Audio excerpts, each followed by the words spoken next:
ప్రభునందు ప్రియులారా, ప్రభువైన యేసుక్రీస్తు వారి సర్వశక్తి కలిగిన జీవము కలిగిన ప్రభావం కలిగిన పరిశుద్ధమైన నామాన్ని బట్టి ప్రభును స్తుతి చెల్లిస్తూ మరి మంగళవారం బైబిల్ క్లాసులో మనందరం కూడా చేరి దేవుని మాటలు ధ్యానం చేయడానికి ఇచ్చిన అవకాశాన్ని బట్టి దేవుని స్తుతి చెల్లిస్తున్నాం. మరి మొదటగా ప్రార్థన చేసి కార్యక్రమం ప్రారంభించుకుందాం. మన మధ్యన ఉన్నటువంటి బాబు జగదీష్ ప్రార్థన చేస్తారు. మీరు కూడా ప్రార్థనలు ఏకీవించాల్సిందిగా మనం చేస్తున్నాం. ప్రార్థించుకుందామండి. పరలోకమందున్న యేసుక్రీస్తు ప్రభువా, మీకు స్తుతులు స్తోత్రాలు వందనాలు తండ్రి. ప్రభువా, గడిచిన బైబిల్ క్లాస్ మొదలుకొని ప్రభువా మంగళవారం బైబిల్ క్లాస్ వరకు నాయన మీ యొక్క ప్రభువా రెక్కల చోటును భద్రపరిచి సజీవుల లెక్కలో చేర్చి నాయన మీ సన్నిధిని మీ సహవాసాన్ని దయచేసి ప్రభువా మీ పాదాలు పట్టుకోవడానికి మాకు ఇచ్చిన ఈ గొప్ప భాగ్యాన్ని బట్టి మీకు వందనాలు, మీకు కృతజ్ఞతాస్తుతులు చెల్లిస్తున్నాం తండ్రి. నాయన ఈ యొక్క అంత్యకాలం అపాయకరమైన దినాలలో మేమున్నాం తండ్రి. మీ యొక్క ఉచితమైన కృప ద్వారా నాయన మీ యొక్క సన్నిధిని మాకు దయచేశారు ప్రభా. ఈ యొక్క అమూల్యమైనటువంటి సమయం, శ్రేష్టమైనటువంటి సమయానికి మీరు తీసుకొని వచ్చారు ప్రభా. మాకు ఇచ్చిన ఈ యొక్క భాగ్యాన్ని బట్టి మీకు వేలాది కోట్ల స్తుతులు స్తోత్రాలు వందనాలు తండ్రి. నాయన ప్రత్యేకంగా మీ దాసుడు ప్రభా జోబయ్య గారు ఆత్మీయ తండ్రి గారిని మీరు బలపరచండి, మీ యొక్క ఆత్మతో అభిషేకించండి, పరిశుద్ధాత్మ శక్తితో నింపండి. ఆయన మీ యొక్క దైవజనుడు అనేక ప్రాంతాలకు వెళ్ళి అనేక దూర ప్రాంతాలలో మీ యొక్క పరిచర్య చేస్తూ అనేక మంది ఆత్మలు రక్షించడానికి ఎంతో ప్రయాసతోటి అయా మీ వాక్యాన్ని ప్రకటించుండగా నాయన అయా మాకిచ్చిన ఈ గొప్ప భాగ్యాన్ని బట్టి మీకు వందనాలు మాతోటి మీ దాసుని స్వరము మాకు వినిపింప చేసి మా యొక్క జీవితాలను మార్చుకొని మీకు ఇష్టమైన బిడ్డలుగా జీవించే భాగ్యాన్ని దయచేయమని, కుడికిన ఆది నుంచి అంతం వరకు మీరే ఉండి మహిమ పొందమని, సమస్త ఘనత మహిమ ప్రభావాలు మీకే ఆరోపిస్తూ యేసయ్య అతి శ్రేష్టమైన నామమున మిక్కిలి వినయంతో అడిగి వేడుకొంచున్నాము తండ్రి, ఆమేన్. మొదటగా వాక్య ధ్యానంలోకి వెళ్ళే ముందుగా మనందరం కూడా కలిసి మనకు వచ్చినటువంటి పాట ఒకటి పాడుకుందాం. నా జీవిత వ్యధలందు ఏసే జవాబు, ఏసే జవాబు, ప్రభు ఏసే జవాబు అనే పాట పాడుకుందాం. మీరు కూడా కలిసి పాడాల్సింది మనం చేస్తున్నాం. నా జీవిత వ్యధలందు ఏసే జవాబు, ఏసే జవాబు, ప్రభు ఏసే జవాబు. నా జీవిత వ్యధలందు తీరని మమతలతో, ఆరని మంటలతో, ఆశ నిరాశలతో కూలెను నా బ్రతుకే. తీరని మమతలతో, ఆరని మంటలలో, ఆశ నిరాశలతో కూలెను నా బ్రతుకే. నన్ను గనివాచెను, తన కృపణించెను, కరుణతో ప్రేమించి కలుషము పాపెను. నా జీవిత వ్యధలందు ఏసే జవాబు, ఏసే జవాబు, ప్రభు ఏసే జవాబు. నా జీవిత వ్యధలందు చీకటి వీధులలో నీటుగా నడచితిని, లోకపు తుచ్చులలో శోకము చూచితిని. చీకటి వీధులలో నీటుగా నడచితిని, లోకపు తుచ్చులలో శోకము చూచితిని. నన్ను గనివాచెను, తన కృపణించెను, కరుణతో ప్రేమించి కలుషము బాపెను. నా జీవిత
ప్రభునందు ప్రియులారా, గత వారంలో మనం ధ్యానం చేసిన భాగం మరి యోబు గ్రంథం నుంచి పాపం విడిచి వస్తే తన దేవుల్లో క్షేమంగాను తమ సంవత్సరములు సుఖంగా ఉంటాయనే విషయాన్ని మనం ధ్యానం చేశాం. మరి విడవాల్సినవన్నీ కూడా విడవాలి లేక విసర్జించాలి, మనం వదలాల్సిన వదిలి వేరై రక్షణ పొందాలి అనే విషయాన్ని మనం ధ్యానం చేశాం. చివరగా మనం చదివినటువంటి భాగం సామెతల గ్రంథం 28వ అధ్యాయం 13వ భాగంలో, సామెతల గ్రంథం 28వ అధ్యాయం, సామెతల గ్రంథం 28వ అధ్యాయం 13వ. అతిక్రమములను దాచిపెట్టువాడు వర్ధిల్లడు. అతిక్రమమును దాచిపెట్టువాడు వర్ధిల్లడు. వాటిని ఒప్పుకొని విడిచిపెట్టువాడు కనికరం పొందును. అవునండి, మనం ధ్యానం చివరగా గత వారంలో ధ్యానం చేసిన భాగం ఎవరు వర్ధిల్లరు? అతిక్రమం దాచిపెట్టేవాడు వర్ధిల్లడు. వాటిని ఒప్పుకొని విడిచిపెడితే కనికరం పొందుతాడు. ఒప్పుకోవాలి, విడిచిపెట్టాలి. మరి చాలామంది జీవితాల్లో ఈ రెండు పనులు జరగట్లేదు, అందుకని వర్ధిల్లలేకపోతున్నారు. వారి జీవిత కాలంలో వర్ధిల్లాలంటే రెండు పనులు చేయాలి. ఒకటి ఒప్పుకోవాలి, రెండోది విడిచిపెట్టాలి. కాబట్టి మనం ధ్యానం చేస్తున్న భాగం విడిచిపెట్టడం అనేది, విడిచిపెట్టడం లేదా విసర్జించటం. మూడో మాట వేరై, నాలుగో మాట వదిలి. ఈ విషయాలు ధ్యానం చేస్తున్నాం. ఈరోజు యోబు గ్రంథంలో నుంచి మనం ధ్యానం చేస్తున్న భాగంలో యోబు గ్రంథం 1వ అధ్యాయం 1వ. యోబు గ్రంథం 1వ అధ్యాయం 1వ. ఊజు దేశమునందు యోబు అను ఒక మనుష్యుడుండెను. ఊజు దేశమునందు యోబు అని ఒక మనుషుడుండెను. అతడు యథార్థవర్తనుడును న్యాయవంతుడునై దేవుని యందు భయభక్తులు కలిగి చెడుతనాన్ని విసర్జించిన వాడు ప్రార్థన చేసుకుని పరిశుద్ధాత్మని యొక్క సహాయమును కోరి ప్రభు తేటగా సూటిగా మనతో మాట్లాడేటట్టుగా మనందరం కలిసి ప్రార్థన చేసుకుందాం. మీరు కూడా ప్రార్థనలు ఎక్కివించండి. సర్వశక్తి కలిగిన మా ప్రియ పరలోక తండ్రి, దయగల దేవా, జీవాధిపతి, మీకే స్తుతులు వందనాలు చెల్లిస్తున్నాం. వాక్యం మీది ప్రభువా, మీ దాసుడు మీ పక్షంగా మాట్లాడుతున్నప్పుడు నాకు మా అందరికీ కావలసినటువంటి లేఖన భాగాన్ని మాకిచ్చి దయచూపమని ప్రార్థిస్తున్నాం. మీరు మాట్లాడితేనే నా జీవితానికి, మా అందరి జీవితానికి మేలు. మీరు మాట్లాడకపోతే ఏ మనిషి మాట్లాడినా ఆ మాటలన్నీ వ్యర్థమే. ముఖ్యంగా నేను మాట్లాడిన వ్యర్థం. కాబట్టి నన్ను మరుగుపరచండి ఆయన. మనిషిని మరుగుపరిచి మీ మహిమగాల మాటలు ఇచ్చి నాతో మా అందరితో మీరు మాట్లాడి మేమందరం చక్కగా గ్రహించి గుర్తించి మా జీవితాలు మేలు పొందినట్లుగా మీ కృపను మాకు అనుగ్రహించి దయచూపమని ప్రతి విధమైన చీకటి శక్తులు నజరేయుడైన యేసు నామములో బంధిస్తూ మీ దయగలిగిన కృపగలిగిన హస్తాలకు అప్పగించుకుంటూ యేసు నామమున అడుగుచున్నాం ప్రియ తండ్రి, ఆమేన్. ప్రభునందు ప్రియులారా, మనం ధ్యానం చేస్తున్నటువంటి భాగంలో యోబు గ్రంథం 1వ అధ్యాయం 1వ చదివ మనం యెహోవా యందు భయభక్తులు కలిగి చెడుతనము విసర్జించాడు. యోబు చేసిన పనేంటి?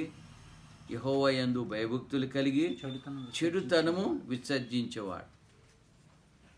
గమనించాలి, చాలామంది చెడుగులో ఉండి మేము కూడా దేవుని యందు భయభక్తులు కలిగి ఉన్నామని చెప్పుకుంటున్నారు. అది ఎంతో సిగ్గుకరమైన విషయం, బాధకరమైన విషయం. దేవుని యందు భయభక్తులు కలిగిన వాళ్ళు చేయాల్సిన పనేంటి? చెడుతనాన్ని విసర్జించటం మనం గమనించాల్సిన ప్రాముఖ్యమైన విషయం. చెడుతనాన్ని విసర్జించటం, అదే యోబు గారు చేసిన పని. అదే దేవునికి ఇష్టమైన పని. దేవుడు ఎందుకని యోబు గారిని ఇష్టపడుతున్నాడంటే కారణం అది. యెహోవా యందు భయభక్తులు కలిగి చెడుతనాన్ని విసర్జించిన కారణం చేత దేవుడు ఎంత ఇష్టపడుతున్నాడు. దేవుడు యోబు గారిని ఇష్టపడగల కారణం అదే, రీజన్ అదే. మనం కూడా దేవుని యందు భయభక్తులు కలిగామని చెప్పుకుంటున్న మనం ప్రార్థనకి వెళ్తున్నామని చెప్పుకుంటున్నాం మనం, బైబిల్ చదువుతున్నాం అని చెప్పుకుంటున్నాం మనం, దేవుళ్ళో ఉన్నామని చెప్పుకుంటున్నాం మనం. చెడుతనాన్ని విసర్జించకపోతే మన భక్తి అంతా వేస్ట్, ఏమాత్రం ఉపయోగం లేదు. మొదట చేయాల్సిన పని మనం ఏం చేయాలి? వాటిని ఒప్పుకోవాలి, విడిచిపెట్టాలి. 2 పనులు జరగాలి. ఒప్పుకోవాలి, విడిచిపెట్టాలి. లేకపోతే ఎట్టి పరిస్థితుల్లో దేవుని చేత దేవుని పొందలేము, కనికరించబడలేము. దేవుని సన్నిధిలో ఏమాత్రం కూడా దేవుని బిడ్డలుగా ఉండలేము ఈ 2 పనులు చేయకపోతే. కొంచెం మనం ముందుకు వెళదాం, ధ్యానం చేద్దాం. రోమీలకు రాసిన పత్రిక 13వ అధ్యాయం. రోమీలకు రాసిన పత్రిక 13వ అధ్యాయం 12, 13 వచ్చిన భాగాన్ని చదువుదాం. రాత్రి చాలా గడచి, రోమీలకు రాసిన పత్రిక 13వ అధ్యాయం 12, 13 వచ్చినారు. రాత్రి చాలా గడచి, రాత్రి చాలా గడిచి పగలు సమీపంగా ఉన్నది కనుక మనము అంధకార క్రియలను విసర్జించి, జాగ్రత్తగా మాట అండర్లైన్ చేయండి, అంధకార క్రియలు విసర్జించాలి. అంధకార క్రియలు, అంధకారం అంటే తెలుసు, చీకటి, సాతాను సంబంధించిన క్రియలను ఏం చేయాలి? విసర్జించి, అంధకార క్రియలను విసర్జించి తేజస్సు సంబంధమైన యుద్ధోపకరణములను ధరించుకుందాం. అల్లరితో కూడిన ఆటపాటలైనను మత్తైనను లేకయు, కామ విలాసమునైనను పోకిరి చేష్టలను లేకయు, కలహమైనను మత్సరమైనను లేకయు, పగటి యందు నడుచుకున్నట్లు మర్యాదగా నడుచుకుందాము. అంధకార క్రియలు విసర్జించాలి. ఇదే పాపపు క్రియలు, ఇదే చాలా భయంకర, మనిషి జీవితాన్ని పతనం చేసే ఈ క్రియలే అంధకార క్రియలు లేక శరీర క్రియలు. ఇది దేవుని గ్రంథంలో రాయబడిన విషయాలు చాలా ఉన్నాయి. దానికి అంతటికీ ఒక పేరు పెట్టబడింది, అంధకార క్రియలు విసర్జించాలి. లేకపోతే మనిషి జీవితకాలంలో పతనమైపోతాడు. మనందరికీ తెలిసిన విషయం ఏంటంటే, అలాగే ఎవరైతే విసర్జించలేదో వాళ్ళ జీవితాలు పతనమైపోయాయి. మహాభక్తుడు, మరి దేవునికి ఎంతో ఇష్టడుగా ఉండి అద్భుతమైనటువంటి బలాన్ని ఇచ్చినటువంటి సంసోని జీవితంలో ఈ భయంకరమైన అంధకార క్రియల వల్లే పతనమైపోయాడు కదండి. మనం ఏం చేయాలి? అంధకార క్రియలు విసర్జించకపోతే మనకు అలాగే ఉండిపోతే పతనమైపోయిన వాళ్ళు చాలా ఉన్నారు. బలవంతుడైనటువంటి సంసోను, మహాబలం కలిగిన సంసోను మరి అంధకార క్రియలు విసర్జించనే కారణం చేత పతనం అయిపోయాడు. మనం ఏం చేయాలి? గుర్తించిన మనం జాగ్రత్తగా అంధకార క్రియలు విసర్జించి తేజస్ సంబంధమైన యుద్ధోపకరణములు ధరించుకుందాం. ఈ పని చేయాలి. 3వ భాగానికి వెళదాం. ఎఫెసీయులకు రాసిన పత్రిక 4వ అధ్యాయం. ఎఫెసీయులకు రాసిన పత్రిక 4వ అధ్యాయం ఏంటో వివరణ చెప్తున్నాడు. అక్కడ ఏమేమి విడిచిపెట్టాలో అనే వివరణ అక్కడ ఉంది. మీరు దయచేసి నోట్ చేసుకుని శ్రద్ధగా చదువుతున్నప్పుడు మీరు కూడా గమనించాలని మనం చేస్తుంటున్నాను. దయచేసి చూడండి. ఎఫెసీయులకు రాసిన పత్రిక 4వ అధ్యాయం ఏమేమి విడిచిపెట్టాలి? 31వ వచనం. సమస్తమైన ద్వేషము ఉంచిపెట్టాలి? సమస్తమైన ద్వేషము, కోపము, 2వది కోపము, క్రోధము, 3వది క్రోధము, అల్లరి, 4వది అల్లరి, దూషణ, 5వది దూషణ, సకలమైన దుష్టత్వమును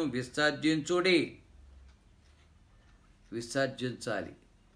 లేకపోతే దేవునికి విరోధులుగా ఉంటాం, మరి దేవునికి ఇష్టలుగా ఉండలేము. మనం విసర్జించకపోతే ఏంటో విసర్జించాలి? సమస్తమైన ద్వేషముని విడిచిపెట్టాలి. కోపం లేని వాళ్ళ మనుషులు భూమి మీద బహుశా ఉండరేమో. కోపం లేని వాళ్ళు బహుశా భూమి మీద ఉండరేమో. అందరి జీవితాలు కోపం మీద పతనం చేస్తుంది. క్రోధం, అల్లరి, దూషణ, సకలమైన దుష్టత్వమును విసర్జించాలి. లేకపోతే మన దేవునికి విసర్జించకపోతే దేవునికి ఇష్టంగా ఉండలేము, దేవుని రాజ్యానికి వారసులు కాలేము. అదే కొరింథీయులకు రాసిన రెండో పత్రిక 4వ అధ్యాయం. కొరింథీయులకు రాసిన రెండో పత్రిక 4వ అధ్యాయం 2వ వచన భాగాన్ని చదువుదాం. కొరింథీయులకు రాసిన రెండో పత్రిక 4వ అధ్యాయం 2వ వచనం. అయితే కుయుక్తిగా నడుచుకొనకయు దేవుని వాక్యమును వంచనగా బోధింపకయు సత్యమును ప్రత్యక్షపరచుట వలన ప్రతి మనుషుని మన సాక్షి ఎదుట మేమే దేవుని సముఖమందు మెప్పించుకొనుచు అవమానకరమైన రహస్య కార్యములను విసర్జించి ఉన్నాము. ఏమి విసర్జించారంట? అవమానకరమైన రహస్య. చాలా మంది బయట కనపడవు, వాళ్ళు చేసే పనులు రహస్యంగా ఉంటాయి. అందుకని భక్తుడు సెలవిస్తున్నాడు కొరింథీ సంఘానికి ఏమి విడిచిపెట్టారని? అవమానకరమైన రహస్య కార్యములను విసర్జించారు. అవమానకరమైన రహస్య కార్యములు. ఈ చాలామంది జీవితాలు ఈ రహస్య కార్యాల వల్లే వారి జీవితాలు, కుటుంబ జీవితాలు పతనం అయిపోతాయి. వారు విడిచిపెట్టలేని కారణం చేత వారి భక్తి జీవితాలు అలాగే కుటుంబ జీవితాలు పతనం అయిపోతాయి. విసర్జించి మన జీవితకాలంలో ప్రభు పాదాల దగ్గరికి రావాలనే విషయాన్ని మీకు జ్ఞాపం చేస్తున్నాను. తిమోతిలకు రాసిన మొదటి పత్రిక 4వ అధ్యాయం. మొదటి పత్రిక 4వ అధ్యాయం 7వ వచన భాగాన్ని చదువుదాం. అపవిత్రములైన ముసలమ్మ ముచ్చటలను విసర్జించి ఏం చేయాలంట? బాబోయ్, ప్రతి ఇంటిలో ఉన్న పరిస్థితి ఏంటో వాక్యం ద్వారా తెలియచేస్తున్నాడు ప్రభు. ఏం చేయాలి? అపవిత్రములైన ముసలమ్మ ముచ్చటలు. ఏ మనిషిని అపవిత్రపరిచేది ఇదే. నోరు సరిగా, జీవితాన్ని సరిగా ఉండలేవు. పిని వాళ్ళ సంగతి తెలుసా, వీళ్ళ సంగతి తెలుసా అంటే ఊరోళ్ళందరి సంగతి చెప్తూ, వాళ్ళ సంగతి చెప్తూ, వీళ్ళ సంగతి చెప్తూ మన జీవితాన్ని పతనం చేస్తున్నాం. అందుకని అపవిత్రములైన మన జీవితాన్ని అపవిత్రం చేసుకుంటున్నాం వాళ్ళ సంగతులు, వీళ్ళ సంగతుల ద్వారా.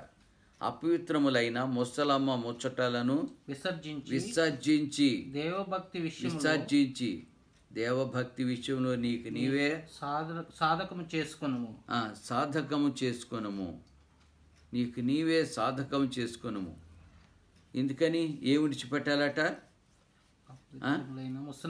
ముసలమ్మ ముచ్చటలను విసర్జించాలి. వారి సంగతి, వీరి సంగతి ఒకళ్ళకొకళ్ళు చెప్పుకుని వారి జీవితాల్లో ఎంత భయంకరమైన పరిస్థితులు ఎదురవుతున్నాయో. కాబట్టి మనం అపవిత్రములైన ఇవేంటయి? పవిత్రమైన మాటలు కాదు, అపవిత్రములైన ముసలమ్మ ముచ్చటలను విసర్జించి దేవభక్తి విషయంలో నీకు నీవే సాధకం చేసుకో అని తిమోతిలకు రాస్తూ, పౌలు గారు తిమోతిలకు రాస్తూ తిమోతి సంఘానికి మాటలు రాస్తున్నాడు. కాబట్టి చాలా చాలా చాలా జాగ్రత్తగా ఉండాలి. చాలామంది మొదలు పెడితే ఆ రోజు ఏం సినిమా చూసి వచ్చారో, రోజు సీరియల్స్ ఏమో చూస్తున్నారో, ఇంకా మొదలు పెడితే ఏ పనులు ఏ మాటలు మనం చాలా చాలా చాలా జాగ్రత్తగా ఉండాలనే విషయాన్ని మీకు జ్ఞాపకం చేస్తుంటున్నాను. దయచేసి వాక్య ధ్యానంలోకి వెళదాం. అదే తిమోతిలకు రాసిన మొదటి పత్రిక 6వ అధ్యాయం. తిమోతిలకు రాసిన పత్రిక 6వ అధ్యాయం 11వ వచనం చదువు. దైవజనుడా, నీవైతే వీటిని విసర్జించి. దైవజనుడా ఏం చేయాలట? దైవజనుడు నీవైతే వీటిని విసర్జించాలి. వీటిని అంటే 10వ వచనానికి రండి. ఎందుకనగా ధనాపేక్ష సమస్తమైన కీడులకు మూలము. కొందరు దానిని ఆశించి విశ్వాసము నుండి తొలగిపోయి నానా బాధలతో తమను తామే పొడుచుకొనిరి. చాలా భయంకరమైన పరిస్థితికి దిగజారారు. కాబట్టి దైవజనుడా నీవైతే వీటిని విసర్జించి నీతిని ఆ, భక్తిని ఒకటి నీతిని, రెండోది భక్తిని, విశ్వాసమును మూడోది విశ్వాసమును, ప్రేమను నాలుగోది ప్రేమను, ఓర్పును ఐదోది ఓర్పుని, సాత్వికము ఆరోది సాత్వికమును సంపాదించుకొనుటకు ప్రయాసపడుము. దేని సంపాదించాలి? ఏంటి ఎంత విలువైనయో ఇవి. మనం ఏం చేయాలంటే వాటిని విలువైనవి ఇవే కదండి. ధనం కాదు, ధనం సమస్త కీడులకు మూలం. ఈ ధనాపేక్ష కీడుల మొక్క మూలం. కాబట్టి దాని జోలికి వెళ్ళకోకుండా చాలా మన జీవితానికి కావాల్సిందే, కానీ దాని విషయంలో చాలా జాగ్రత్తగా ఉండాలి. ఎందుకని? ధనాపేక్ష సమస్త కీడులకు మూలం. కాబట్టి దైవజనుడా, గమనించిన నీవు, గుర్తించిన నీవు, వింటున్న నీవు వీటిని విసర్జించి ఏం చేయాలి? ఇప్పుడు నీతి కలిగి, భక్తి కలిగి, విశ్వాసం కలిగి, ప్రేమ కలిగి, ఓర్పు కలిగి, సాత్వికం కలిగి వీటన్నిటిని సంపాదించుకోవటానికి ప్రయత్నం చేయి. ఇవన్నీ కూడా నీకు కావాలి. నీ జీవితంలో భయంకరమైన లోకంలో నీవు జీవించాలంటే, భక్తిని నీవు కాపాడుకోవాలంటే ఇవి నీకు కావాలి. నీతిని, భక్తిని, విశ్వాసమును, ప్రేమను, ఓర్పును, సాత్వికను సంపాదించుకోవటానికి నువ్వేం చేయాలి? ప్రయాసపడాలి. చాలా జాగ్రత్త కలిగి మాట గమనించాలి. ప్రయాసపడాలి. కాబట్టి దయచేసి ఈ మాటలు గమనించాలి. విడిచిపెట్టాల్సిన అన్నీ కూడా ఏం చేయాలట? వాక్య ప్రకారం విడిచిపెట్టకపోతే నీతో వాళ్ళతో నీతో సంబంధం ఏ విధం కూడా ఉండదనే విషయాన్ని మర్చిపోవద్దు. ఏ విధమైన సంబంధం ఉండదనే విషయాన్ని మర్చిపోవద్దు. కాబట్టి గమనించండి. తీతుకు పత్రిక 2వ అధ్యాయం,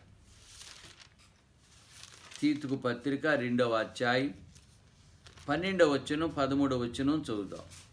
తీతు పత్రిక 12వ అధ్యాయం, క్షమించండి, తీతు పత్రిక 2వ అధ్యాయం 12వ వచనం 13వ వచనం, 2, 12, 13. మనము భక్తిహీనతను, ఇహలోక సంబంధమైన దురాశలను విసర్జించి ఈ లోకంలో ఏమున్నాయి? దురాశలు. చాలా భయంకరమైనటువంటి దురాశలు ఉన్నాయి కదండి. ఏం చేయాలట? మనం ఏం చేయాలి? దైవాక్యం ఏం చెప్తుంది? 2వ అధ్యాయం 12వ వచనంలో మనము భక్తిహీనతను, ఇహలోక సంబంధమైన దురాశలను విసర్జించి, దురాశ భయంకరమైనవి, దురాశలను విసర్జించి శుభప్రదమైన నిరీక్షణ, అదే మన ప్రభువైన యేసుక్రీస్తు వారు వచ్చినప్పుడు జరిగేటువంటి సంఘటనని మనకి ఏమని పేరు పెట్టారు? దానికి శుభప్రదమైన, మన పత్రిక పేరదే, శుభప్రదమైన నిరీక్షణ నిమిత్తము అనగా మహాదేవుడును మన రక్షకుడునైనా యేసుక్రీస్తు మహిమ యొక్క ప్రత్యక్షత కొరకు ఎదురు చూచుచు ఈ లోకములో స్వస్థ బుద్ధితోను, నీతితోను, భక్తితోను బ్రతుకుచుండవలనని మనకు భక్తితో బ్రతుకుంటుండవాలని మనకు బోధించుచున్నని చాలా జాగ్రత్తగా గమనించాలి. కాబట్టి మనం వీటిని విసర్జించడం ద్వారా వీటన్నిటిని విముక్తి పొందగలుగుతాం కదండి. 6 మనం చదువుతున్న భాగంలో దైవాక్య గ్రంథంలో తీతుకు పత్రికలు మనం చదివాం ఇప్పుడు దాకా. ఏమని? ఈ లోక సంబంధమైన దురాశలను విసర్జించాలి. అవి ఎంతో ఆకర్షణీయంగాను ఎంతో ఎంతో విలువైనగా కనపడతాయి. చాలామంది జీవితాలు వాటిని విసర్జించట్లేదు. ఎందుకంటే వారు అనుసరించేవి వారి జీవితంలో నివాసం చేస్తున్నాయి. మనమే వాటికి విలువిచ్చి విసర్జించుకోకుండా అట్టగా దాచిపెట్టాం. ఎంతోమంది పతనం అయిపోయారు. ఇప్పటికే అలా జీవించినటువంటి వారు పతనం అయిపోయారు. మరి ఏం చేయాలి? మనం ఇహలోక సంబంధమైన దురాశలను విసర్జించాలి. లేకపోతే ఇట్టి పరిస్థితుల్లో కూడా మనిషి ధన్యులు కాలేరు. విసర్జించకపోతే మన జీవితాన్ని పతనం చేసేది ఇవే. కారణం ఏంటో కూడా మనం చదివామాట. సమయం అవుతుంది కనుక ముందుకు వెళ్తున్నాం. దయచేసి గమనించాలని ప్రభు పక్షంగా ప్రేమతో మనం చేస్తున్నాం. పీతు రాసిన మొదటి పత్రిక, పీతు రాసిన మొదటి పత్రిక 2వ అధ్యాయం, పీతు రాసిన మొదటి పత్రిక 2వ అధ్యాయం 11, 12 వచనాలన్నీ చూద్దాం. ప్రియులారా, మీరు పరదేశులను యాత్రికులనై ఉన్నారు గనక ఆత్మకు విరోధముగా పోరాడు ఆత్మకు, జాగ్రత్తగా ఈ మాట గమనించాలి, ఆత్మకు విరోధంగా పోరాడేటువంటి శరీర ఆశలను విసర్జించాలి. ఇది ఏం చేస్తుంది? శరీరాశలు ఆత్మకు విరోధంగా పోరాటం చేస్తాయి. ఎంతకాలం అయినా శరీరాశలు మనలో ఉన్నంతకాలం ఏం చేస్తాయి? శరీరాశలు మనలో ఉన్నంతకాలం కూడా ఇవేం చేస్తాయి? మనల్ని ఆత్మకు విరోధంగా పోరాటం చేస్తాయి. కాబట్టి దయచేసి గమనించాలి. మనం గమనించాల్సినటువంటి ప్రాముఖ్యత ఏంటంటే, మనం చదువుతున్న వాక్య భాగంలో, ప్రియులారా, మీరు పరదేశులను యాత్రికులనై ఉన్నారు గనక ఆత్మకు విరోధంగా పోరాడేటువంటి శరీరాన్ని విసర్జించాలి. ఎంతో ఎంతో ఎంతో ప్రేమిస్తాం ఈ శరీరాన్ని, కానీ ఈ శరీరం ఏం చేస్తుంది? ఆత్మకు విరోధంగా పోరాడుతుంది. ఆత్మకు విరోధంగా పోరాడేటువంటి ఈ శరీరమును విసర్జించి, అంటే శరీర సంబంధమైన ఆశలను ఏం చేసి విసర్జించి, విడిచిపెట్టి, రోత అని విడిచిపెట్టి విసర్జించి, అన్ని జనులు మిమ్ములు ఏ విషయములో దుర్మార్గులని దూషించురు, ఆ విషయములో వారు మీ సత్క్రియలను చూచి వాటిని బట్టి దర్శన దినమున దేవుని మహింపరచునట్లు వారి మధ్యను మంచి ప్రవర్తన కలవారై ఉండవలెను. జాగ్రత్తగా, మనకున్న కళ్ళు రెండే అయినా మనల్ని చూసే కళ్ళు అనేకమైగా ఉన్నాయి. మరి మనం ఏం చేయాలి? చెప్పండి, మనం ఏం చేయాలి? విసర్జించకపోతే వచ్చే ప్రమాదం ఏంటో అని గమనించాలి. శరీరాశల వల్ల ఎంత ప్రమాదం. శరీర కోరికల వల్ల, శరీరాశల వల్ల కదండి భక్తి జీవితం పతనం అయిపోతుంది. ఈ శరీరాశలు, శరీర కోరికల వల్ల కదండి మనం బైబిల్ చదువుతున్నాం అనుకుంటున్నాం, ప్రార్థన చేస్తున్నాం అనుకుంటున్నాం, కానీ భక్తి జీవితాలు పతనం అయిపోతున్నాయి. దేవుని పరిచర్య పతనం అయిపోతుంది. మాదిరిగా లేకపోతే భక్తిలో మరి శరీరాశలు జోడైతే మన జీవితాలకి ఎంత భయంకరమైన పతనం ఏర్పడుతుందో. విశ్వాసులైనా దైవ సేవకులైనా శరీరాశలు మనలో చేరిపోతే ఎంత పతనం. అందుకని ఏం చేయాలి? మన భక్తిని కాపాడుకోవాలంటే శరీరాశలను మనం ఏం చేయాలి? విసర్జించాలి. కాబట్టి జీవితకాలంలో దేవుని కొరకు ఎంతైనా విడిచిపెట్టే వారంగా ఉండాలి. మనం ఏదైనా విడిచిపెట్టే వారంగా ఉండాలి. అది ఏమన్నా కానీ గాక అలాంటి కృప దేవుడు మనకి ఇవ్వాలని మనం బలంగా ప్రార్థన చేయాలి. ప్రభు వైపు చూడాలి, ప్రభు వైపు తిరగాలి. మనం మీకు అర్థం అవటానికి ఒక విషయాన్ని మీ ముందుంచాలని నేను కోరుతుంటున్నాను. అదేంటంటే, మన జీవితకాలంలో చాలాసార్లు ఈ శరీరంతో పోరాడి శరీరాశిని విడిచిపెట్టుకోలేక, శరీర కోరికలు విడిచిపెట్టుకోలేక చివరికి దేవుణ్ణే పోగొట్టుకునేవారు ఎంతోమంది కనపడుతున్నారు. జరిగిన విషయం ఏంటంటే, మిలిటరీ క్యాంపస్లో, సికింద్రాబాద్లో చాలా కాలమైంది. మిలిటరీ క్యాంపస్లో, ఆ మిలిటరీ క్యాంపస్కు ఆయనే చాలా గొప్ప అధికారి. ఆయనే అధికారి, కొన్ని లక్షల జీతం. ఆయనకి భార్య, 2 పిల్లలు ఉన్నారు. దేవుడు ఆయన ప్రేరేపించి మరి ఆయన సేవకు ఈ లోక సంబంధమైనటువంటి శరీర కోరికలు, శరీరాశలు విసర్జించి త్యాగం చేసి ప్రభు పని కోసం దేవుడు పిలిచాడు. సరే, ఇంటికి వెళ్ళాడు. అమ్మా, నువ్వు బట్టలు వేసి సర్దుకో, దేవుడు నన్ను ఆయన సేవకు రమ్మని పిలుస్తున్నాడు అని చెప్పి మరి ఆయన కూడా సర్దేసుకుని స్టేషన్కి వెళ్ళాడు. ఎక్కడికో తెలియదు. మనకు కూడా ఎక్కడికో తెలియకోకుండా ఎలా ప్రయాణం చేస్తాం, ఎలా సాధ్యం అవుతుంది అంటే, మరి మనకు తెలుసు దేవుడు అబ్రాహాం గారిని రమ్మని చెప్పాడు, ఎక్కడికో చెప్పలేదు. రమ్మని చెప్పాడు, నేను చూపించే దేశానికి వెళ్ళాలి అని చెప్పాడు, కానీ ఫలానా దేశం అని చెప్పలేదు. అలాగే మరి మిలిటరీ ఆఫీసర్గా మొత్తం బట్టలు సర్దుకున్నాడు, స్టేషన్కి వెళ్ళాడు. మరి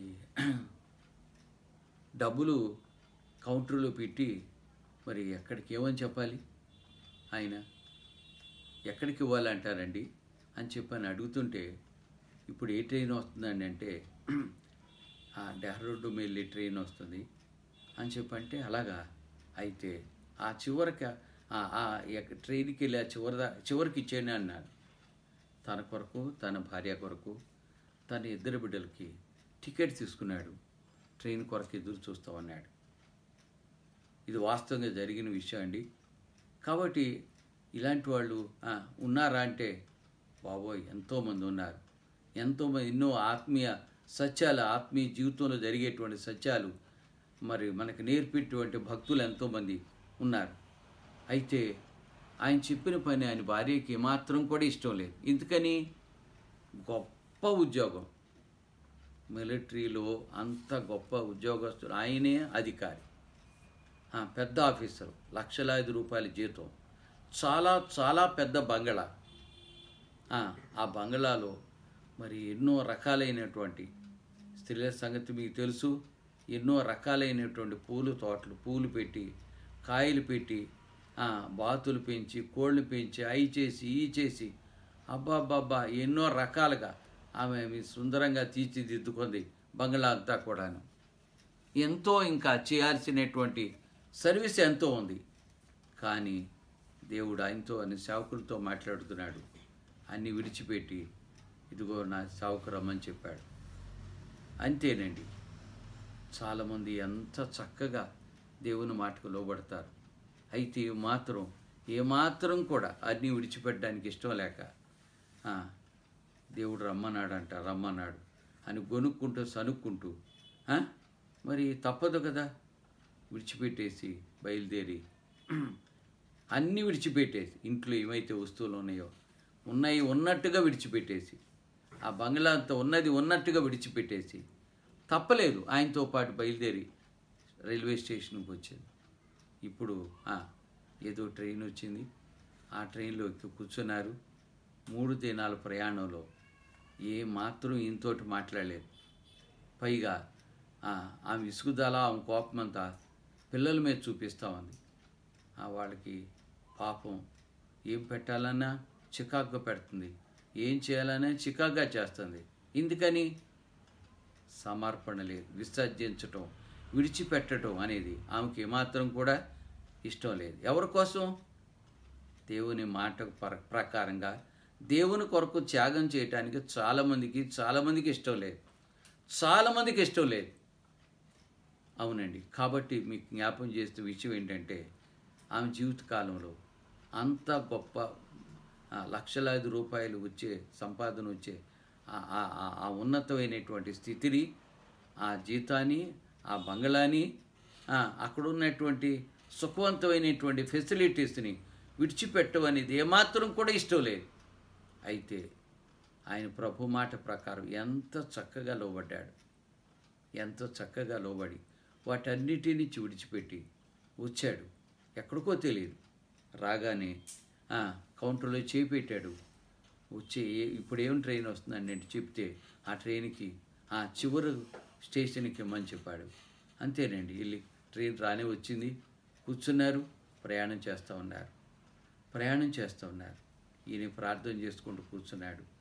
మరి ఆ మేడం గారు మాత్రం, అమ్మగారు మాత్రం విసుక్కుంటూ కసురుకుంటూ ప్రతిదానికి అలాగూ ఎందుకని విసర్జించలేక, త్యాగం చేయలేక, విడవలసినన్ని విడవలేక, ఎవరి కోసం? దేవుని కొరకు, దేవుని సేవ కొరకు. ఈయనంట దేవుని పిలిచారంట, అన్నీ విడిచిపెట్టాలంట, అదంట ఇదంట అనుకుంటూ ఆమె చాలా చాలా సనుగుతూ గొనుగుతూ అలాగూ చేస్తుంది. ఒక స్టేషన్ రానే వచ్చింది. చివరి స్టేషన్ అక్కడ దిగిపోయారు. వారిని రెస్ట్ రూమ్లో కూర్చోబెట్టి పిల్లలు కొంచెం స్నానాలు చేయించి బట్టలు మార్చి, ఎందుకంటే 3 రోజులుగా పాపం అలాగే ఉండిపోయారు. మంచి నీట్గా తయారు చేసి పెట్టు, నేను ఇప్పుడే వస్తానని చెప్పి వచ్చారు. వచ్చి మరి స్టేషన్ నుంచి బయటికి రాగానే ఆ ఎదురుగుండా సరిగ్గా ఆ రోడ్డు అవతల పైనుంచి ఒక బ్రదర్ చూసి గుర్తుపట్టి వీరిని ఆయన గుర్తుపట్టి గబగబ దిగొచ్చి, మీరు ఫలానా కదా, మీరు మిలిటరీలో పనిచేశారు, ఒకసారి మా దగ్గరికి చాలా కాలం క్రితం ఫలానా చోటకు వచ్చి వాక్యం చెప్పారు, నేను విన్నాను. మరి ఏంటి ఇటు వచ్చారంటే, ఏమో తెలియదండి, ప్రభు నన్ను సేవకు పిలిచారు, ట్రైన్ వచ్చింది, ఎక్కి కూర్చున్నాను అంటే ఎంత ఆశ్చర్యం అనిపించిందో వాళ్ళకి. దేవుని సేవకులు అక్కడ మిషనరీస్ వెళ్ళిపోయిన తర్వాత వాళ్ళ కొరకు దేవుని సేవకులు కావాలని ఎంతో కాలంగా ఉపవాస ప్రార్థన చేస్తున్నారంట వాళ్ళు.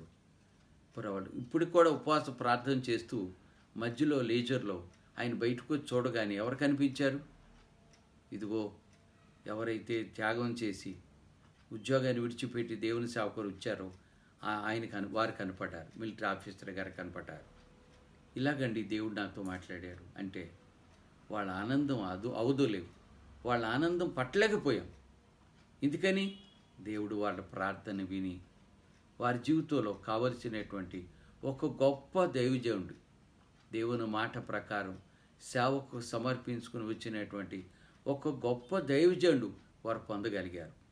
నిజంగా ఆయన తీసుకుని ఆ పైన మేడగదికి వెళ్ళి వాళ్ళందరూ ప్రార్థన చేస్తున్న వాళ్ళందరితో చెబితే గట్టిగా అరిచి దేవుని స్తుతి చెల్లించి ఎంత ఆనందపడిపోయారో చెప్పలేము. ఎందుకని? వాళ్ళకి ప్రార్థన ఫలితంగా ఎంతో కాలంగా ప్రార్థన చేస్తున్నారు, దేవుడు వాళ్ళ ప్రార్థన ఫలితంగా ఒక దైవజాస్తుని వాళ్ళకి ఇచ్చారని వాళ్ళ ఆనందానికి వాళ్ళ సంబరం పడి ఆనందానికి అవధులేవు. అలాంటి పరిస్థితిలో సరే ఇప్పుడు మీరు ఒక్కరే వచ్చారంటే కాదండి, మరి మేడం గారు వచ్చారు, పిల్లలు కూడా వచ్చారంటే అందరూ కూడా 10 మంది కలిసి వచ్చి వారితో పాటు మరి రెస్ట్ రూమ్లోకి వెళ్ళి వారందరిని తీసుకుని వాళ్ళ బ్యాగులు తీసుకుని మళ్ళీ మేడగదిలోకి వెళ్తే ఇవేమనుకుంటున్నారంటే ఈయనకి అన్నీ తెలుసు అయినా చెప్పలేదు అని అని అలా అనుకుంటుంది మనసులో, ఈయనకి అన్నీ తెలుసు అయినా చెప్పలేదు అని చెప్పని. అంటే వీళ్ళందరూ వచ్చారు కనుక ఆమె ఏమో అభిప్రాయపడిందంటే ఈయనకి తెలిసే వచ్చాడు ఇక్కడికి అనేటువంటి అభిప్రాయం. వాస్తవంగా తెలియదు. ఇక్కడ ప్రార్థన అయిపోయిన తర్వాత దైవదాసుడు వాక్యం చెప్పారు. ఇక్కడ ప్రార్థన అయినాక ఎవరైతే మిషనరీస్ బంగ్లాని విడిచిపెట్టి వెళ్ళారో మీ కొరకు కారు సిద్ధం చేసాం, మీరు వాడుకునే రోజు సేవకు వెళ్ళేటప్పుడు ఈ కారులోనే వెళతారు, ఈ కారులో ఎక్కండి, మరి మీరు ఎక్కడైతే ఉండాల్సిందో ఆ బంగ్లాకి మరి మనం వెళదాం అని చెప్పని.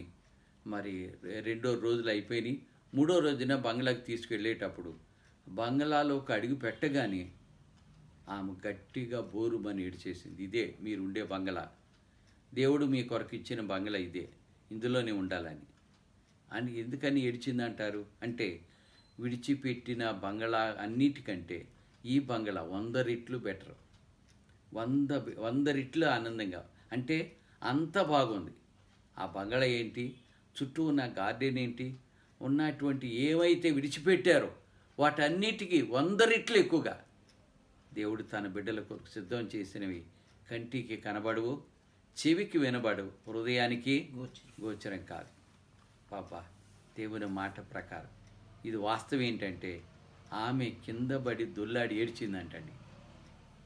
మేడం గారు దేవుడు చేసే కార్యాలను బట్టి కింద పడి దొల్లాడి ఏడ్చిందంట. బంగ్లా బయటే రోడ్డు మీదే అంటే ఆ కాంపౌండ్లో మిషనరీ కాంపౌండ్లోకి వెళ్ళిన తర్వాత ఇదే మీరు ఉండే బంగ్లా, ఇది ఉండే ఇదంతా మీరే ఉండేది, మీరే ఇక్కడే ఉండి సాగు చేస్తారు అని చెప్పని, మీ కొరకు ఇదంతా అని చెప్పాను. కానీ ఆమె ఆనందం పట్టలేక మనకు తెలుసు ఆనందంలో ఎంత కదండి కన్నీరు వస్తుందో, కన్నీటితో దొర్లాడి ఏడ్చిందంట. అంటే దేవుడు చేసే కార్యాలు కంటికి కనబడవు. మనం ఒకటి విసర్జిస్తే దేవుడి కొరకు అలాగే ఉంచడండి దేవుడు. ఎన్నో రెట్లు అద్భుతమైన కార్యాలు దేవుడు చేస్తాడు. అవునండి. కాబట్టి అబ్రహాం గారు విడిచిపెట్టింది ఏదో తున్న మాత్రపు ఇది విడిచిపెట్టాడు. మరి దేవుడు అబ్రహాం గారిని ఏం చేశాడు? అబ్బా ఆశీర్వాదానికే కారకులుగా చేశాడు. ఆశీర్వాదానికే కారకులుగా చేశాడు. నీవే ఆశీర్వాదకరంగా ఉంటావు అని దేవుడు చెప్పాడు. ఆశీర్వాదం ఏదో పొందితే ఆశీర్వాదం పొందుకోవటం కాదు, అబ్రహాం గారిని త్యాగం చేసి విడిచిపెట్టిన అబ్రహాం గారిని ఆశీర్వాదానికి కారకులుగా చేశాడు. కాబట్టి గమనించాల్సిన ప్రాముఖ్యత ఏంటి? మనం నేర్చుకోవాల్సిన పాఠం ఏంటంటే, విడిచిపెట్టి ఇవ్వడవలసి నేను ఎప్పుడైతే విడిచిపెట్టామో కదండి, అప్పుడే దేవుడు విడిచిపెట్టిన దానికి ప్రతిఫలంగా అద్భుతమైనటువంటి కార్యాలు దేవుడు మన పక్షంగా చేయగలడు అనే విషయాన్ని ఎంతో తేటగా గ్రహించాలని ప్రభు పక్షంగా ప్రేమతో మనం చేస్తుంటున్నాం. దయచేసి మనం ధ్యానం చేస్తున్న భాగంలో కొంచెం ముందుకెళ్దాం, వాక్య భాగంలోకి వెళ్దాం.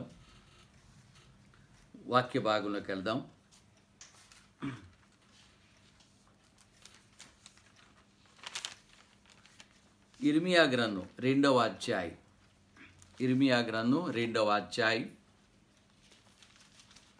19వ వచ్చిన భాగాన్ని చూద్దాం. ఇర్మియా గ్రంథం 2వ అధ్యాయం 19వ వచనం. నీ దేవుడైన యెహోవాను విసర్జించుటయు, మీ దేవుడైన యెహోవాను విసర్జించుటయు, నీకు నా ఎడల భయభక్తులు లేకుండుటయు, బాధకును శ్రమకును కారణమగునని. ఆగండి, ఇక్కడ ఒక పాఠం, అద్భుతమైన పాఠం నేర్చుకోవాలి. ఏమిటి ఆ పాఠం అంటే, నీ దేవుడని యెహోవాను విసర్జించుటయు. ఇప్పుడు లోకాన్ని విసర్జించాలి, పాపాన్ని విసర్జించాలి, దురాశలు విసర్జించాలి, చెడు విసర్జించాలంటే మరి మనం ఏం చేస్తున్నాం? దేవుణ్ణే విసర్జిస్తున్నాం. విసర్జించడం అలా ఉంచి దేవుణ్ణే విసర్జిస్తున్నాం. ఇప్పుడు వచ్చే ప్రమాదం ఏంటి? లోకాన్ని విడిచిపెట్టమంటే, పాపాన్ని విడిచిపెట్టమంటే, శరీరాశను విడిచిపెట్టమంటే, దేవుణ్ణే విడిచిపెట్టి ఏదండి చాలామంది లోకాన్ని విడిచిపెట్టలేక దేవుణ్ణే విడిచిపెడుతున్నారు. ఎంత ప్రమాదకరమైన పరిస్థితితో లేఖనం తెలియచేస్తుంది. దయచేసి గమనించండి. నీ దేవుడైన యెహోవాను విసర్జించుటయు, నీకు నా ఎడల భయభక్తులు లేకుండుటయు, బాధకును శ్రమకును కారణమగునని. దేనికి కారణం? బాధకును శ్రమ. ఎవరైతే బాధపడుతున్నారో, ఎవరైతే బాధలు కలిగి ఉన్నారో వాళ్ళందరూ ఆ మాట అండర్లైన్ చేసి ధ్యానం చేయండి. బాధకును శ్రమకును కారణమగునని నీవు తెలుసుకొని గ్రహించున్నట్లు నీ చెడుతనము నిన్ను శిక్షించును. ఎవరు శిక్షిస్తారు? నీ చెడుతనమే నిన్ను శిక్షిస్తుంది. నీ శిక్షకు కారణం ఎవరో కాదు. నీ చెడుతనమే నిన్ను శిక్షిస్తుంది. మళ్ళా చదవండి. మీరు ఇంటి దగ్గర చాలాసార్లు చదివి నేర్చుకోండి. నీ చెడుతనమే నేను శిక్షించేది. నీలో ఉన్న చెడుగే నీ విసర్జించకుండా నీలో పెట్టుకుని తిరుగుతున్న నీ చెడుగే నీ చెడుకు కారణం అదే. నీ చెడుతనానికి కారణం అదే. అదే నిన్ను శిక్షించేది కారణం అదే నిన్ను శిక్షించేది. నీ చెడుతనమే నేను శిక్షిస్తుంది. నేను చాలాసార్లు చెబుతున్నాను, నీ చెడుతనమే నిన్ను శిక్షిస్తుంది. నీవు చేసిన ద్రోహము నిన్ను గద్దించునని. నీవు చేసిన ద్రోహం నిన్ను గద్దించునని ప్రభువును సైన్యమునకు అధిపతి యెహోవా సెలవిచ్చుచున్నాడు. ప్రభువే చెప్పుతున్నాడు చాలా వివరంగా, తేటగా మన జీవితాల గురించి, చాలా చక్కగా అర్థమయ్యేటట్టుగా గ్రహింపోయేటట్టుగా దేవుడి మాటలు తెలియచేస్తున్నాడు అనే విషయాన్ని మర్చిపోవద్దు, దయచేసి మర్చిపోవద్దు. కాబట్టి గమనించాలి,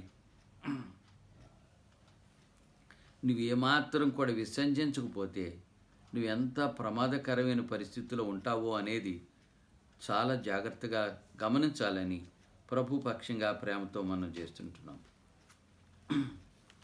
మనం గమనించాల్సిన విషయం ఏంటంటే, చెడుగును విసర్జించకుండా దేవుని విసర్జిస్తే వచ్చే ప్రమాదం ఏంటి అంటే కదండి, జాగ్రత్త. వాళ్ళు ఎవరు ఉంటారు, ఎక్కడుంటారు, వాళ్ళు ఎలాంటి వాళ్ళు ఉంటారంటే లోకాన్ని విడిచిపెట్టలేక ప్రభుని విడిచిపెట్టేవాళ్ళు ఎంతోమంది కనబడుతున్నాం. బాహాటంగా తెలుస్తుంది మనకి. మనం లోకంలోని, మరి లోకంలో ఉండిపోతే ఎలాగండి అంటే, మనం లోకంలోనే ఉండాలి కానీ లోకం మనలో ఉండడానికి ఏమాత్రం కూడా లేదు. మనం లోకంలోనే ఉండాలి, లోకంలోనే బ్రతకాలి, మంచిదే. కానీ లోకం మాత్రం మనలో ఉండకూడదు. చాలా జాగ్రత్తగా ఉండాలి, చాలా అంటే చాలా జాగ్రత్తగా ఉండాలి. ఎందుకని చాలామంది లోకంలో ఉండి కులాలు అంటున్నారు, కట్నాలు అంటారు, కానుకలు అంటున్నారు, దినాచారాలు అంటున్నారు, మంచి రోజులు అంటున్నారు, నలుగులు అంటున్నారు, తలంబరాలు అంటున్నారు, బొట్లు అంటున్నారు, కాటుకులు అంటున్నారు.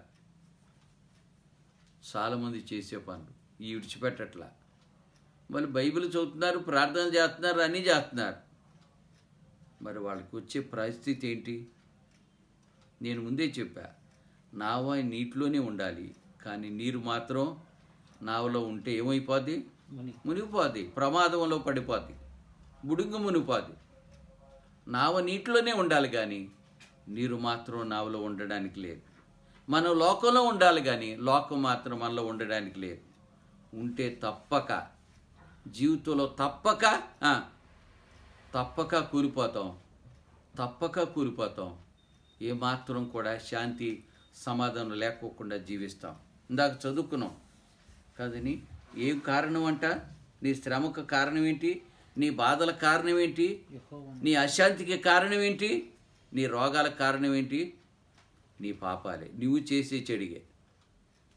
ఇప్పటికైనా లోకాన్ని విడిచిపెడదాం, లోకాశలను విడిచిపెడదాం, ఈ భయంకరమైన పరిస్థితి నుంచి విడుదల పొందుదాం.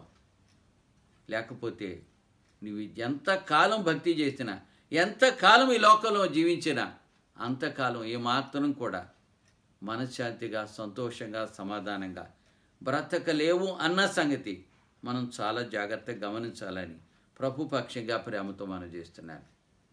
దైవాక్య భాగంలో ధ్యానం చేస్తున్నటువంటి మనం చాలా చాలా జాగ్రత్త కలిగి ధ్యానం చేయాలనే విషయాన్ని మీ జ్ఞాపం చేస్తుంటున్నాను. యెషయా గ్రంథం 1వ అధ్యాయం, యెషయా గ్రంథం 1వ అధ్యాయం, యెషయా గ్రంథం 1వ అధ్యాయం 28వ వచ్చిన భాగాన్ని చదువు. 1:28. అతిక్రమము చేయువారును పాపులను నిశ్శేషముగా నాశనమగుదురు. ఎవరు? అతిక్రమం చేసేవారు. ఎంత తేటగా దేవుని వాక్యం చెబుతున్నా, దాన్ని వివరించి తెలియచేస్తున్నా ఎవరికి అర్థం కావట్లేదు, ఎవరు పట్టించుకోవట్లేదు. అతిక్రమం చేయవారును పాపులను నిశ్శేషముగా నాశనమగుదురు. నిశ్శేషముగా, శాసము లేకోకుండా ఏమైపోతారు? నాశనం అయిపోతారు. యెహోవాను విసర్జించువారు లయమగుదురు. కనపడకోకుండా లయమైపోతారు. ఎవరాడు? యెహోవాను విసర్జించేవాడు. అంటే అర్థం, లోకానికి ప్రాముఖ్యత ఇచ్చి, పాపానికి ప్రాముఖ్యత ఇచ్చి, లోకాశలకు ప్రాముఖ్యత ఇచ్చి ఎవరైతే ఉంటారో వాళ్ళే దేవుని విసర్జించేవాళ్ళంటే వాళ్ళే. దేవుని పక్కన పెట్టేసి ఇవన్నీ చేసేవాళ్ళంటే వాళ్ళే. వాళ్ళు ఏమైపోతారంటే బైబిల్ ఏం చెప్తుంది? లయమైపోతారు, కనపడకోకుండా పోతారు. నేను చెప్పట్లేదండి, నేను చెప్పట్లేదు, దేవుని వాక్యమే చెప్తుంది. చాలా స్పష్టంగా తేటగా చెప్తుంది. మీరు మాటి మాటికి చదివి మళ్ళీ చదివి మీరు అర్థం చేసుకోవాలి. యెహోవాను విసర్జించువారు లయమైపోతారు అని వాక్యం చెప్తుంది. కాబట్టి మనం ఎంతో జాగ్రత్తగా ఉండాలి తెలుసా? యెహోవాను విసర్జించంటే లోకమును ప్రేమించి, లోకం వాటికి ప్రాముఖ్యత ఇచ్చి దేవుని పక్కన పెట్టేస్తే అదే విసర్జించడం అంటే. విసర్జించడం అంటే అదే. మన బైబిల్ చదువుతాం, తెల్లా లేచి కుయ్యో మొర్రని ప్రార్థన చేస్తాం. అలా చేసినందువల్ల కాదు. విసర్జించడం అంటే ఏంటి అర్థం అంటే దేవుని వాక్యానికి ప్రాముఖ్యత ఇవ్వకుండా లోకానికి, లోక మనుషులకి, లోక విషయాలకి ప్రాముఖ్యత ఇచ్చి మనం దేవునికి పక్కన పెట్టేస్తే అదే విసర్జించడం అంటే. అది విసర్జించడం అనేది అది చాలా చాలా చాలా భయంకరమైనటువంటి పరిస్థితిలో మనం విసర్జించకుండా అలాగే ఉంటే మన పరిస్థితి ఏంటో అనేది చాలా జాగ్రత్తగా గమనించాలని ప్రభు పక్షంగా ప్రేమతో మనం చేస్తుంటున్నాను. వాక్య ధ్యానంలోకి వెళదాం. చూడండి, ఆదికాండం 12వ అధ్యాయం 1లో ప్రభు చెప్పినట్టుగా విడిచిపెట్టి నేను నీకు చూపించే దేశానికి వెళ్ళు అని చెప్పాడు. కానీ 13వ అధ్యాయం 12వ వచనంలో, ఆదికాండం 12వ అధ్యాయం 13వ వచన భాగంలో అక్కడ ఒక అబ్రాహాము గారి యొక్క సోదరుని యొక్క కుమారుడు ఆయన కూడా అబ్రాహాం గారితో బయలుదేరాడు. పెద్ద త్యాగం చేసినట్టు బయలుదేరాడు. ఆయన కూడా గొప్ప భక్తి ఉన్నట్టు బయలుదేరాడు. ఆయన కూడా వీళ్ళిద్దరికున్న తేడా ఏంటో గమనించాలని, మనం కూడా చాలా జాగ్రత్తగా ఉండాలని ఈ మాట మీకు తెలియజేస్తున్నాను. దయచేసి గమనించండి. అబ్రాహాము కనానులో నివసించెను. అబ్రాహాము కనానులో నివసించెను. లోతు ఆ మైదానమందున్న పట్టణముల ప్రదేశములలో కాపురం ఉండి సొదొమ దగ్గర తన గుడారం వేసుకొనెను. జాగ్రత్తగా గమనించాలి. ఎవరు చెప్పినట్టు, ఎవరు ఆదేశానుసారంగా వచ్చాడు లోతు? అబ్రాహాముతో పాటు వచ్చాడు. మంచిదే, చాలా మంచిదే వచ్చాడు. కానీ ఏం చేశాడు? 12వ అధ్యాయం 13వ వచనంలో అబ్రహాము కానానులో నివసించెను. లోతు ఆ మైదానమందున్న పట్టణముల ప్రదేశములలో కాపురముండి కాపురముండి సొదొమ దగ్గర తన గుడారమును అది భయంకరం. సొదొమ ఎలాంటిదని బైబిల్ చెబుతుంది. సొదొమ మనుషులు దుష్టులు. 13 వచనం చదవండి. 13 దుష్టులను. ఇప్పుడు ఎక్కడికి వెళ్ళాడు ఈయన? సొదొమ మనుషులు దుష్టులను యెహోవా దృష్టికి బహు పాపులనై ఉండిరి. ఆగండి, ఎక్కడికి వెళ్ళాడు? ఏం కోరుకుని వెళ్ళాడు? ఎవరు చెప్తే వెళ్ళాడు? తన ఇష్ట ప్రకారం. అబ్రాహాము అయితే ఎక్కడికి వెళ్ళినా ప్రభు చెప్పినట్టుగా ప్రభు ఆదేశానుసారంగా వెళ్తున్నాడు. మరి ఈయన ఎవరు రమ్మన్నారు? సరే, మంచిదే, వచ్చాడు. ఎవరితో పాటు? భక్తుడైన అబ్రహాం గారితో పాటు. పెద్ద త్యాగం చేసిన వాళ్ళలాగా వచ్చాడు. వచ్చి ఏం చేశాడు? దేవుని మాటకి ఏమాత్రం కూడా విలువ ఇవ్వకోకుండా తన ఇష్టానికి ప్రాముఖ్యత ఇచ్చి, ఇప్పుడు ఈ రోజులు చేస్తున్న పని అదే. దేవుని మాటకి ప్రాముఖ్యత ఇవ్వకుండా, దేవుని వాక్యానికి ప్రాముఖ్యత ఇవ్వకోకుండా పక్కన పెట్టి తమ ఇష్టానికి ప్రాముఖ్యత ఇచ్చి దుష్టులైపోతున్నారు, భయంకరులైపోతున్నారు. బాబోయ్ ఎంత ప్రమాదకరమైన పరిస్థితుల్లోకి దిగజారిపోతున్నారు. ఎక్కడికి వెళ్ళాడినా? సొదొమ దగ్గర తన గుడారం వేసుకొనేను. సొదొమ మనుషులు దుష్టులను యెహోవా దృష్టికి బహుపాపులనై ఉండిరి. బహుపాపులుగా ఉన్నారు. ఎవరి దగ్గరికి వెళ్ళాడు? దుష్టుల దగ్గరికి. తెలిసే వెళ్ళాడా? తెలియకెళ్ళాడా? తెలిసే వెళ్ళాడు. కనపడుతుందిగా పరిస్థితి. బహు దుష్టులు, సొదొమ మనుషులు దుష్టులను యెహోవా దృష్టికి బహు పాపుల నుండి ఉండిరి. లోతు అబ్రాహామును విడిచి ఇప్పుడు ఏం చేశాడు? అబ్రాహాము ఎవరు? విశ్వాసి, ప్రభుని మాట ప్రకారం జీవించేవాడు. ఇప్పుడు లోతు ఏం చేశాడు? అబ్రాహామునే విడిచాడు. అంటే అబ్రాహామును, దేవుని యొక్క సహవాసాన్ని విడిచిపెట్టాడు అని మనకు అర్థమవుతుంది. దేవుని యందు భయభక్తులు కలిగి ఉండాల్సినటువంటి జీవితంలో విడిచిపెట్టేశాడు. చాలామంది ప్రభువునైనా విడిచిపెడుతున్నారు అవసరం వస్తే. కానీ లోక సంబంధమైన కోరికలు ఏమాత్రం కూడా విడిచిపెట్టలేకపోతున్నారు. కదండి. సొదొమ మనుషులు దుష్టుల్లోనూ యెహోవా దృష్టికి పాపులై ఉండిరి. లోతు అబ్రహాముని విడిచిపోయిన తర్వాత యెహోవా, ఇదిగో నీ కన్నులెత్తి నీవు ఉన్న చోట నుండి ఉత్తరపు తట్టు. మనకు ఆ భాగం అక్కర్లేదు, కానీ మనం గమనించాల్సిన ప్రాముఖ్యత, అబ్రాహాము దేవుని చెప్పినట్టు చేస్తున్నాడు. లోతు తన ఇష్ట ప్రకారం తన ఇష్టానికి ప్రాముఖ్యత ఇచ్చి తన ఇష్ట ప్రకారం, అదే చూడండి, అదే 13వ అధ్యాయం 10వ వచనానికి వెళ్ళండి. ఎవరు నిర్ణయం తీసుకున్నారు, ఏమని నిర్ణయం తీసుకున్నారు? లోతు తన కన్నులెత్తి యోర్దాను ప్రాంతం అంతటిని చూచెను. ఎవరు కన్నులెత్తి? లోతు కన్నులెత్తి యోర్దాను ప్రాంతం అంతటిని చూశాను. యెహోవా సొదొమ గొమొర్రా అను పట్టణములను నాశనం చేయక మునుపు సోయారుకు వచ్చేవారు అదంతయు యెహోవా తోటవలెను. బాబో, ఈయన కంటికి చెడుగా ఎట్ట కనపడుతుందంట? యెహోవా తోటలాగా కనపడిందంట. ఐగుప్తు యెహోవా తోటలాగా కనపడిందంట. చాలా మంది చెడుకి ఈ రోజులు ఎలా కనపడుతుంది? బాబోయ్ బాబోయ్, ఎంత చెప్పినా వింటలేదు, ఎంత చెప్పినా విడిచిపెట్టట్లేదు చెడు. ఆ సినిమాలేంటో, సీరియల్ ఏంటో, ఆ పనికిమాలిన జీవితం ఏంటో అస్సలు ఎంత చెప్పినా విడిచిపెట్టట్లేదు. ఫలితం ఏంటి? లోతు ఏమైపోయాడు? పతనం అయిపోయాడు. లోతు కుటుంబం పతనం అయిపోయింది. లోతు భార్య శాపగ్రస్తురాలు అయిపోయింది. లోతు పిల్లలు భయంకర నీచులైపోయారు. జాగ్రత్త, ఈ రోజుకైనా ఇప్పటికైనా చెడుగును విడిచి ప్రభుని వెంబడించకపోతే మన పరిస్థితి ఏంటో అనేది ఒకసారి ఆలోచన చేయాలని ప్రభు పక్షంగా ప్రేమతో మనం చేస్తున్నాను. ప్రభు పక్షంగా ప్రేమతో మనం చేస్తున్నాను.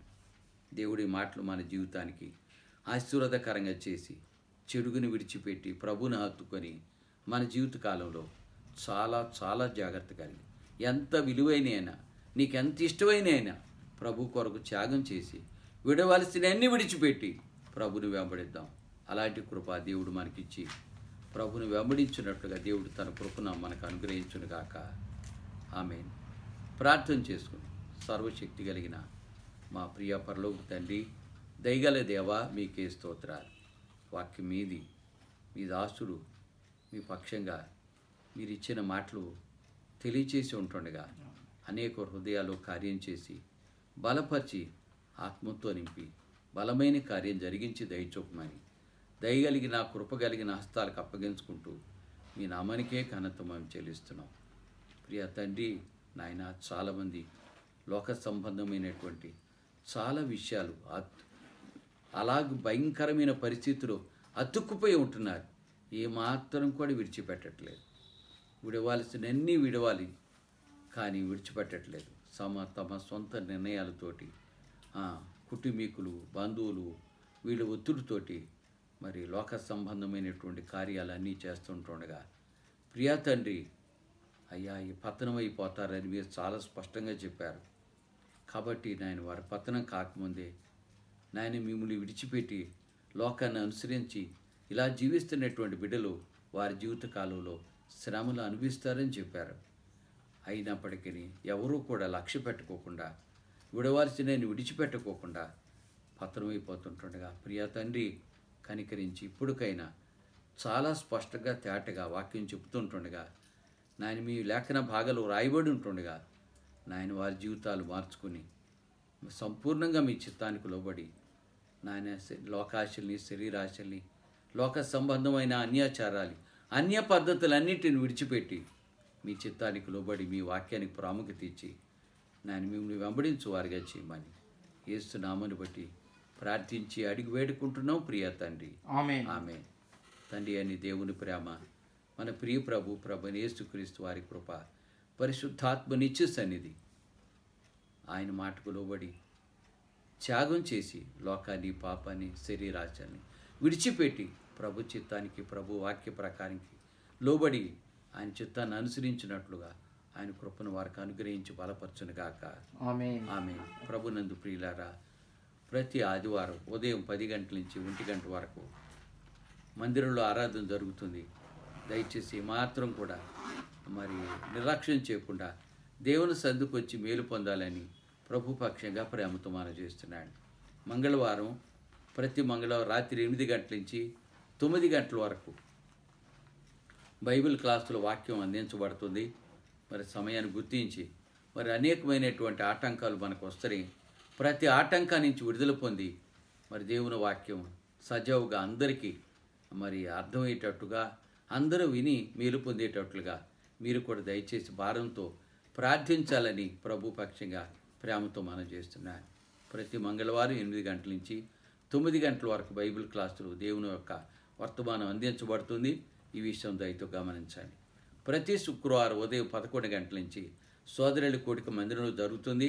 సోదరులందరూ దేవుడు మీకు ఇచ్చినటువంటి ఆ కార్యక్రమాలన్నీ మరి దేవునికి మహిమకరంగా జరగాలని మీరు కూడా దయచేసి ప్రార్థనాపూర్వకం వచ్చి దేవునికి ఇవ్వాల్సిన సమయాన్ని దేవునికి ఇవ్వాల్సిన మనం చేస్తున్నారు. ప్రతి శనివారం రాత్రి 7:30 గంటల నుంచి 9:30 గంటల వరకు జూములో మరి ఉపవాస ప్రార్థన జరుగుతుంది. దేవుడిచ్చిన ఈ గొప్ప అవకాశాన్ని మీరు కూడా వినియోగించుకొని దయచేసి దేవుడు మీకు ఇచ్చిన సమయాన్ని ప్రభు సన్నిధిలో గడిపి దేవునికి మహిమకరంగా ఉండాలని ప్రభు పక్షంగా ప్రేమతో మనం చేస్తున్నాను. అదే సమయంలో నెలకు ఒక్కసారి ఒక్కొక్క కుటుంబం చొప్పున ఉపవాసం ఉండి ప్రార్థన చేయాలని నేను చెబుతూ గుర్తు చేస్తూ వస్తున్నాను. మరి తప్పక మీరు ఏమాత్రం నిర్లక్ష్యం చేయకుండా దయచేసి మరి నెలకొకసారి మీ వంతు వస్తుంది. మరి నెలకొకసారైనా మరి ప్రాణం త్యాగం చేసి మరి దేవుని నామ మహిమ కొరకు మీరు ఈ కార్యం చేసి ఉపవాసం ఉండి ప్రార్థించాలని ప్రభు పక్షంగా ప్రేమతో మనవి చేస్తూ ఈ మాటలు ముగిస్తున్నాను. ఈ మాటలన్నీ శనివారం 25 క్రిస్మస్ రేపు శనివారం మరి డిసెంబర్ 25వ తారీఖు వస్తుంది. మన ఆచార ప్రకారంగా అలవాటు ప్రకారంగా మనం ఏం చేయం, కానీ మనందరం కూడా దేవుని సన్నిధిలో చేరి మరి దాని యొక్క ప్రాముఖ్యతను గుర్తించి మనందరం కూడా మరి 25వ తారీఖు 11 గంటల నుంచి 1 గంటల వరకు మనకు మందిరంలో సభ జరుగుతుంది. ఈ విషయం దయతో గమనించాలని ప్రభు పక్షంగా ప్రేమతో మనం చేస్తున్నాను. మీ అందరికీ ప్రభు పక్షంగా వందనాలు, సెలవు.